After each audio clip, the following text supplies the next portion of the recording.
But it is nice being able to go into Boost on a floor plan page, especially if it's a really nice commercial project and they spent good money on a good architect that actually is thorough and does all the detailing and does all of the wall tags and stuff like that. If you've got an architect that's thorough, Boost is amazing because Boost will pick up all those wall tags and kind of save you from having to assign all that geometry yourself into various conditions.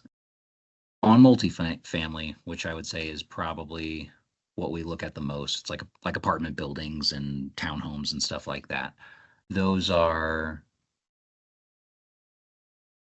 really well suited for this kind of thing just because of the simplicity and also the just the repeatability. Sometimes, especially if it's like a townhouse, we'll do projects where it's like, okay, every townhouse is exactly the same. There's 12 buildings. Each building has like 5 or 6 townhouses that are all stacked together. So I might even only have 2 floor plans to look at. I might just have what a typical townhouse looks like if it's in the middle of the row versus at the end of the row. And then that would be it. So all I have to do is take off 2 units and then everything multiplies out and I got the whole job from just 2 floor plans. So I love the fact that Boost can run independently on different pages. I think it'll do like up to 4 or 5 at once, which is kind of nice. So you don't even have to sit there and wait for the results. You can just while it's spooling, you can just go on to the next one and get it started. So absolutely love that that it has like a processing stack. That's